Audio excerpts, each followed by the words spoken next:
This is Andrew Weber back again with another chance to interview a head coach in the Northern Athletics Collegiate Conference.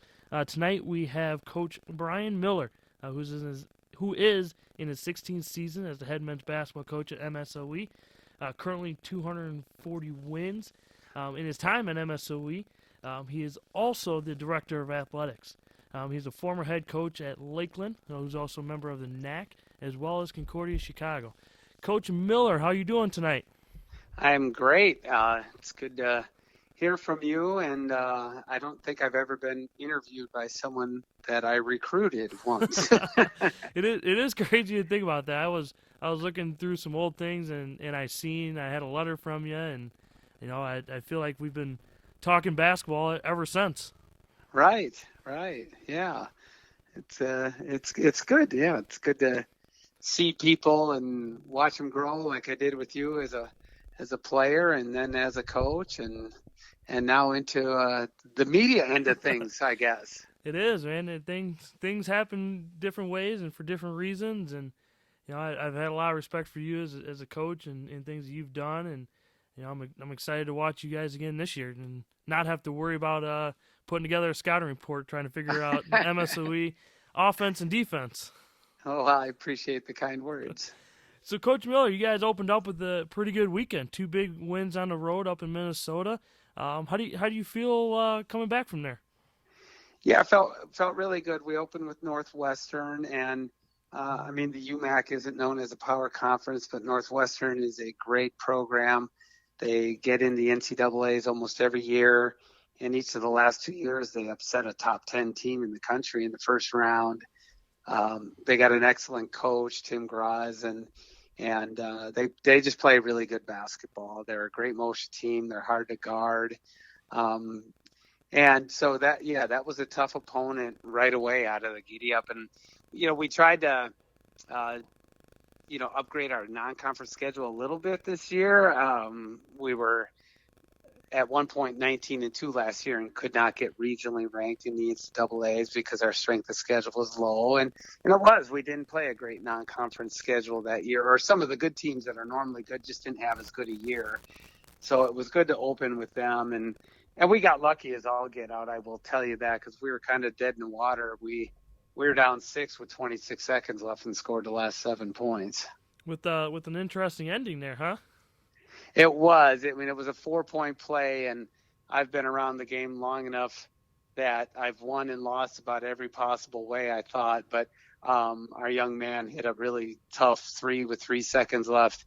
They called a foul. He did not get touched. If I was the other coach, I would be upset with that. I've watched it, a dozen times, and he wasn't close to getting touched, and but mistakes happen, and so I'm sure their coach took it in and said, what else could we have done down the stretch? Because they did have us beat. They missed 2 front ends late, and it could have just as easily been an 8-point loss. So that was good. I guess I was particularly proud, since you asked about how I felt about the weekend, was we just happened, I thought our strength last year was our depth, not necessarily the first 5. Matt Crimsey's a great player, but the depth. And we had 3 forwards out, which would be starters. Any of the 3 would.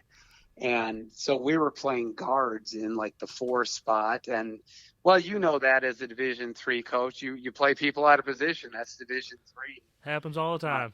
Right. And we had a couple of kids that just probably were not in the, in our mindset to be in the top 8 or 10 players in your normal rotation, have to step up and play. And both of them had 10 rebounds in the game, playing, 6'2" guys playing the 4 that have been guards their whole life. But that's normal for you guys. Every year, you guys have faced some sort of adversity to some key players, not necessarily leading scorers, but guys that you and I have talked about that always have an impact on the game.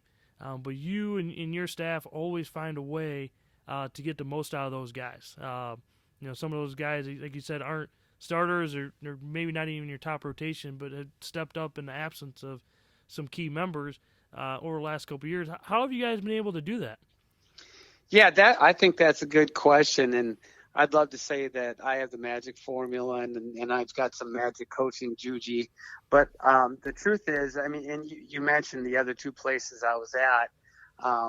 That I guess the difference at MSOE is that if a kid's not getting what he wants in basketball right away, they're not leaving because we're a niche school and there's only so many places that they can study what we have.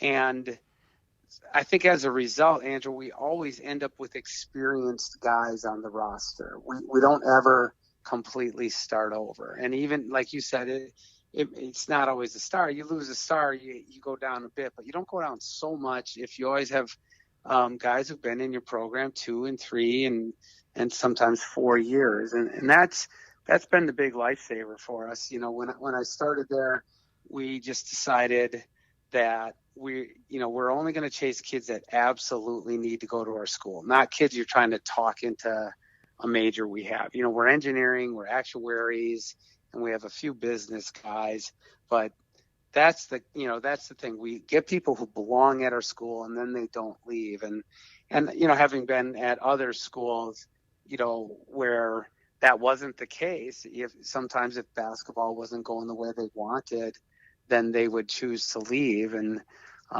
so I think that's the answer. And it's certainly paid off for you guys. You guys have been a consistent program year in, year out. You guys are co-defending NACC champions this year, preseason number 1. Picked again, return. You mentioned him earlier. Returned the NACC Player of the Year, and Matt Kermsey, who he's finally a senior. He's another one of you young men that's come through your program that has done something productive every year that he's been there. The Austin Myers, the Jeremy Offs, Austin Stick, guys that played really well as freshmen and got better, and you guys have been successful because of that. Like you mentioned, 4-year players staying there. You know what you're going to have year in and year out coming back. Yeah, that's a key, especially when you run a motion system like we do. Having veterans who are used to your system is huge. And Matt's actually a 5th-year player. He had concussion problems his freshman year, and so he's actually in his master's program. He was an academic All-American last year, and at the end of this year he'll have a master's, and he'll be an actuary, and he'll go make more money than us coaches could ever dream about. But yeah, he's been wonderful, and it's funny, he lives about a mile from me, or his parents do, and so it's nice to get a kid from the town that I live in. I live about 30 miles north of Milwaukee, and so that's kind of exciting for our community here as well.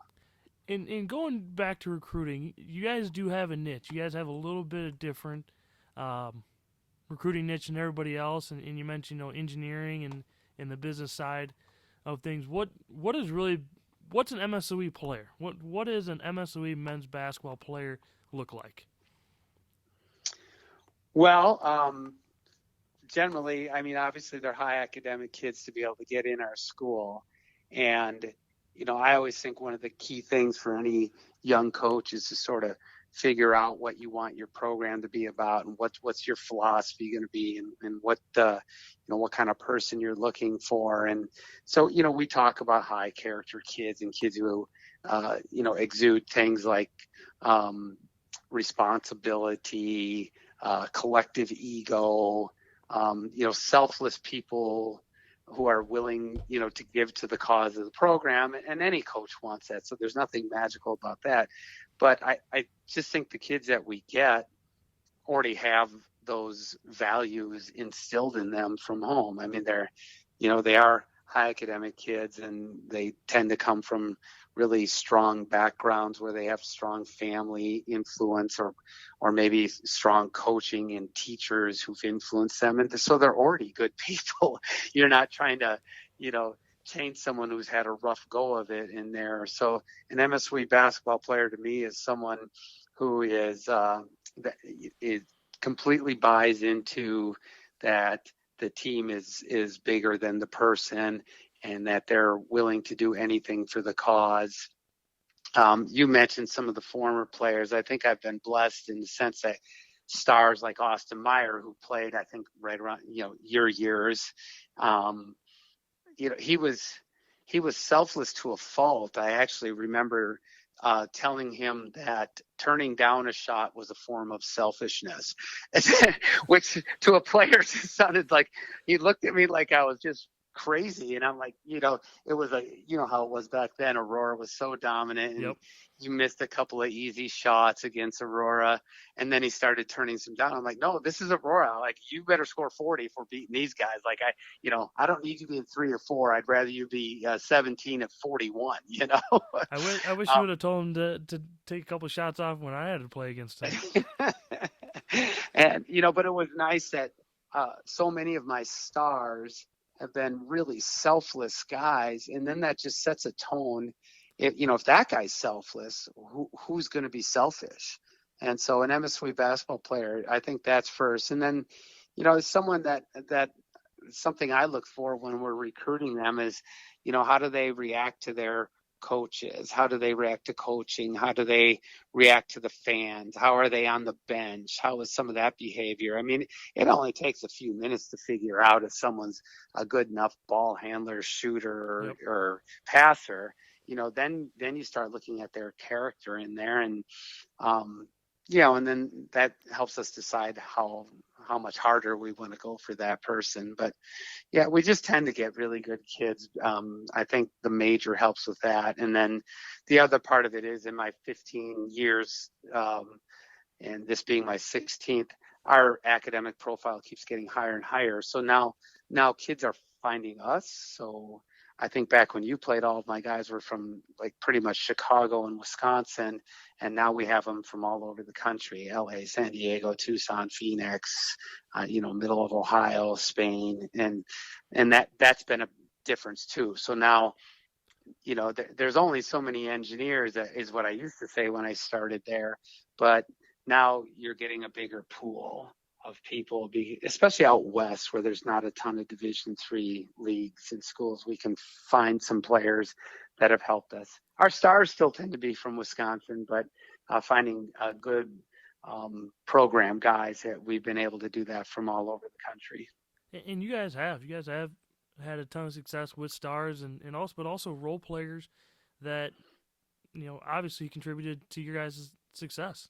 Big reason last year, you guys being able to go co-NACC champions. I felt like was your second, third, fourth, fifth guys, and sometimes your sixth guy were just so crucial in doing the little things that it allowed Matt to step up and become NACC Player of the Year. But you guys also had a really good point guard, Jason Palesi, who was co-NACC Defensive Player of the Year, as well as being named second team All NACC. How are you able to replace him moving forward? Yeah, Palesi is a big loss because he's a coach on the floor. His dad is a coach, and and your team was just so organized with him out there, and so that is a big part of it. And he was a great defender to set the tone, and you just felt very poised all the time. For us going forward now, Michael Pitroff is our starting point guard, and Michael is something that I don't get very often, which is a transfer. Michael was a Milwaukee-based kid that took a Division II scholarship to Colorado School of Mines, and then ended up coming back home. And so he's in his second year with us, and he's not what Palesi is in terms of being the coach on the floor yet. He's learning to try to become a leader that way, but he is a freak athlete. He's one of those. When your backup point guard last year leads you in dunks, you got an athletic guy. and he's a highlight in warm up lines, and just make some plays. I mean, how many? Both of us have been around the league for a while. How many NACC point guards average 7.5 rebounds? Right, Right. yeah, And not that's because of many. his athleticism. Be that, and he's leading you with 20 points per game, but also 3.5 assists per game. So he's helping you guys out in a variety of ways, and again, like you mentioned, he's a talent that doesn't come around very often. No, he's a scholarship level player, and you've been around long enough that, like, the top guys on teams in the league, that kid could play at a higher level. That kid could play at a higher level. And Michael is one that could play at a higher level. And so he does things that a Plessy would not be able to do. And if he can channel and become that, mature kind of leader that Jason was, now you got something really dangerous in there. And the scary part is you still got him for another 2 seasons after this. Yeah, that is true. That is fun. I feel lucky about that. So, What you guys run a motion offense. You guys have defended. I feel like defense has been a big focus of your program every single year. Can you tell us a little bit about your offense and defensive philosophy? yeah. So when I was a young coach, a little high school teacher at age 22, 23, I got influenced by really a rival coach to this tiny community in Wisconsin that I had gone to coach at, and he steered me into the Dick Bennett stuff. So for the podcast listeners right now, that would be Tony's dad. And if you're a Wisconsin coach in my age group, you were either influenced by Bo Ryan or Dick Bennett. And so I became a big Dick Bennett guy, and he was known for his defensive stuff. And, now it's the pack system. But back when Dick was a young coach and he was at Stevens Point winning a ton, he played a really aggressive up the line, on the line kind of defense. But, when we got in the NACC, we saw the kind of athletes that come that we're going to go against. We decided to play the pack system. And that's first and foremost for me always is the defense. And we're going to teach the fundamentals, the basic positioning, the closeouts, the jumping to the ball, how we want to handle this type of screening action, that type of screening action, and just drilling that every day for us is just a staple. And so whether or not you have the great Austin Myers or Austin Sticks in there, you're still giving yourself a chance in any game if you can defend.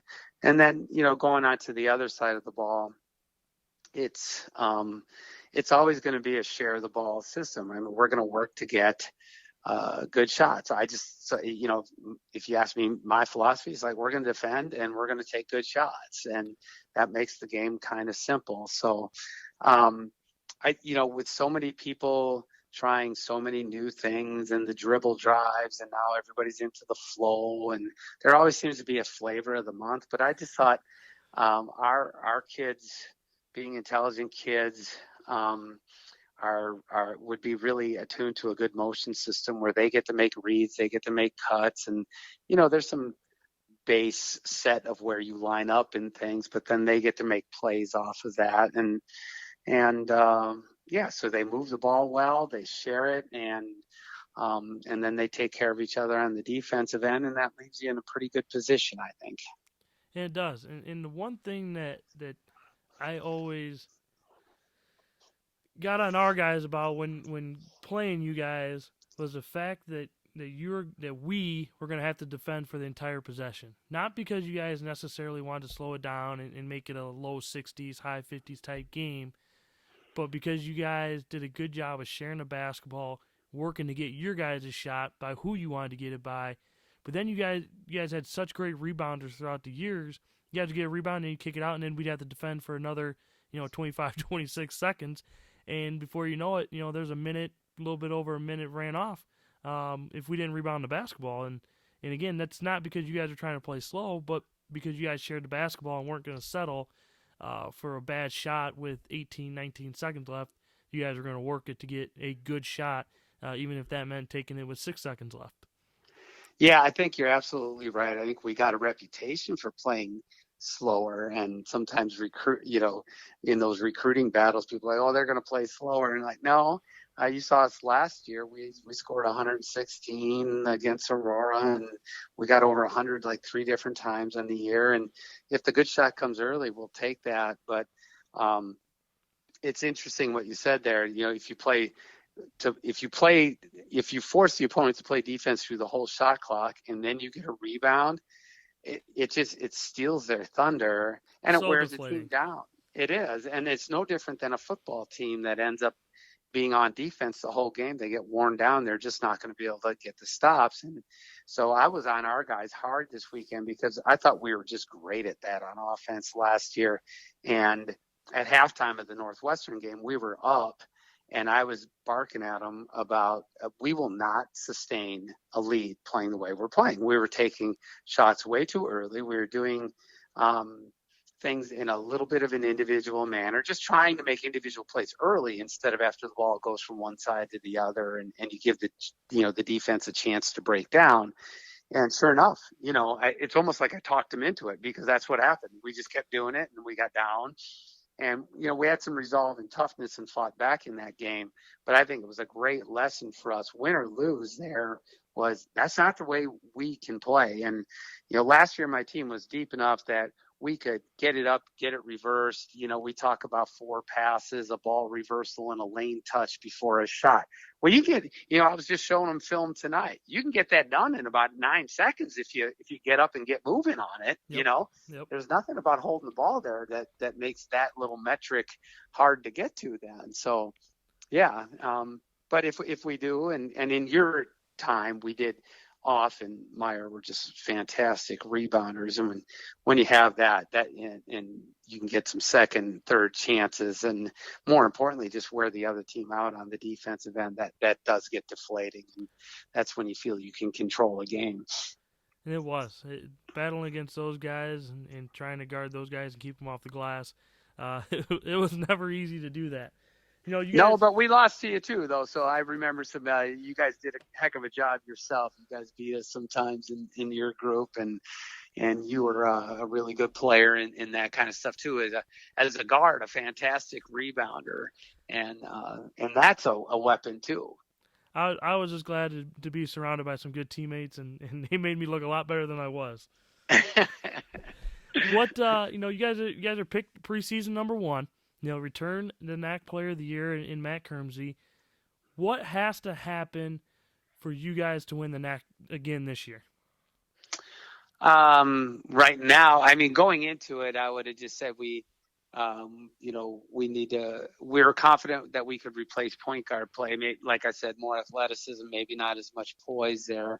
And we did return just a ton of players. We did have 2 of those guys who started at times last year not come back out, which was, odd. They're still at our school. But we still have plenty of depth in the program. But right now, I would say the answer is that we have to get healthy. We have 3 forwards that can kind of go in and out.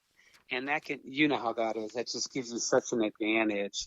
And right now, we feel like our roster with those 3 guys hurt is 3 centers and 14 guards right now. And because I do have 3 forwards, Sam Lynn, Ty McCloskey, and Gabe Ware, that can go, that can guard 4s, guard 3s. McCloskey can even guard a 5, but he's really athletic and can maybe stretch the floor on somebody else's 5, and just give you some strategy things to play with that we really don't have right now. Right now, as we talked earlier, we're playing some undersized guys at the 4, but they brought a lot of toughness and resolve, and they're getting their chance, and they're just so excited. So, I think getting those guys healthy is a key, and then continuing to develop that second and third. Pitchoff right now is our leading scorer. I'm sure he's going to be able to score. But getting Travis Ballard scoring, he's now there's a stretch 5. You know how that goes. Oh, yeah. You saw him last year, and we to try and get people's big guy away from the bat. He's as good a mid-range shooter as I've ever had, and all the metrics people out there or the analytics people are telling you that the mid-range shot is dead. It didn't look like that when Kawhi was doing that constantly in the NBA playoffs, but when you have a 5-man that can hit that kick-out 17-footer, boy, that can be deflating to a team too. So we got to find ways to get him more points and develop that. And it is exciting. I think Travis is a very good player. Like you said, I don't think he's missed very many mid-range jump shots. I know he certainly didn't miss them against us, but when he can shoot it and kind of stretch it a little bit, it does kind of open things up for your guards to get into the paint and finish at the rim.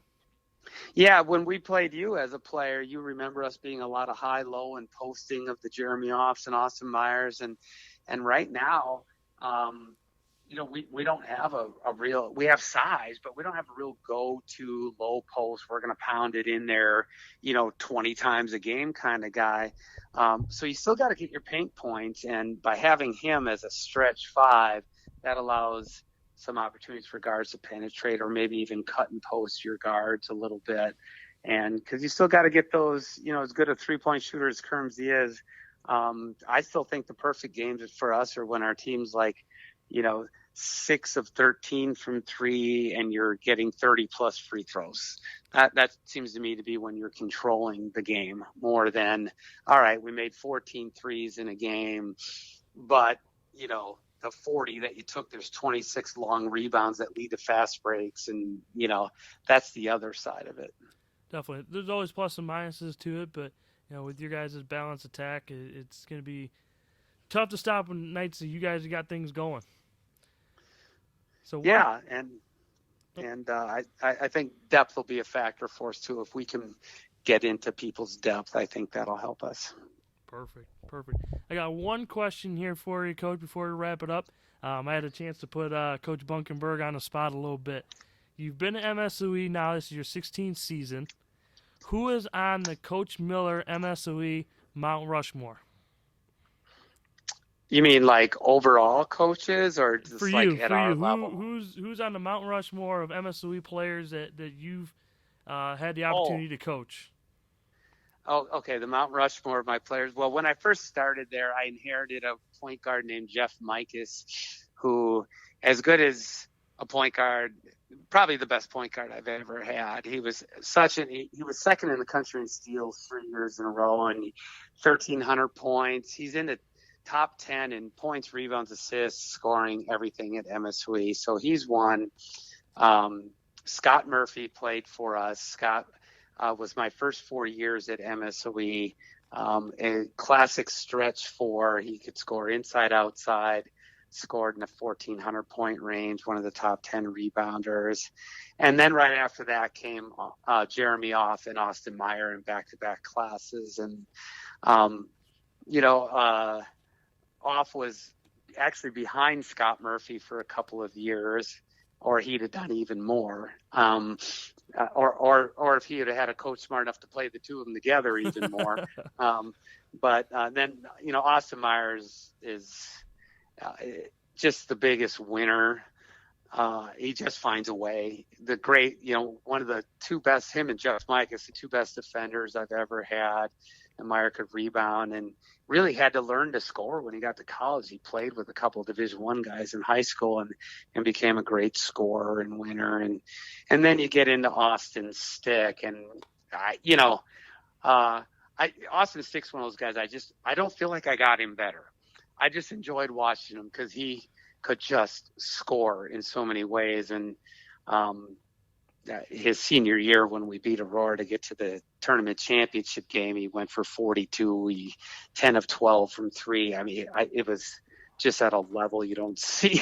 You don't see guards in Division III catching lob dunks and all that kind of stuff. So we're blessed to have him. And now I would add Matt Kermsey to that too. I mean, he should finish as behind Stick as our second leading scorer ever in the NCAA era. There was, back in the NAI days, there was two guys who scored a ton, but they used to play 33 games a year. It's a little different. So that's my Mount Rushmore. Okay, that's a pretty impressive Mount Rushmore there, and I've either guarded or scouted against most of those guys, and Right. they were all talented.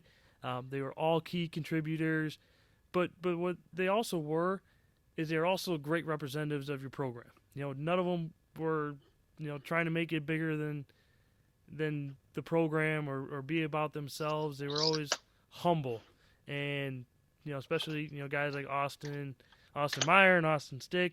Guys that really did a lot in a lot of different ways. Always made it about the team. Yeah, they did. And, Austin Stick, who, never met a shot he didn't like, it could look like he'd be selfish. there's not a selfish bone in his body. I mean, there's games that he played in that we lost by 30, like when he was young, and he was the loudest guy on the bench when it was his time to sit and let some guys get in there, and or on a 30-point win, he's the loudest guy cheering for that guy who doesn't really get a chance very often, and that goes a long way to helping your program. Those little things, and when you have good people, those kind of things come out, and it's fun to watch people with good character display it and represent your institution and program that way. It makes it a lot of fun, and definitely what makes it more enjoyable is the relationships you get to have with the guys after they graduate and they're still being involved and around the program. That's right, it is, and so our kids can end up all over the country with the types of majors we have, but they, the ones who are around and others stay in touch through social. It's just good to see them, and sometimes they come back for these career fairs we hold, and it's just good to bring a guy into a practice or bring alums like that into the locker room because the players have heard about them through the stories passed down the line. Definitely. Well, I appreciate you taking the time to come on and talk about MSOE basketball tonight, Coach, and look forward to following you guys all season. Thank you, Andrew. I appreciate you having me. Good luck, Coach. Thanks.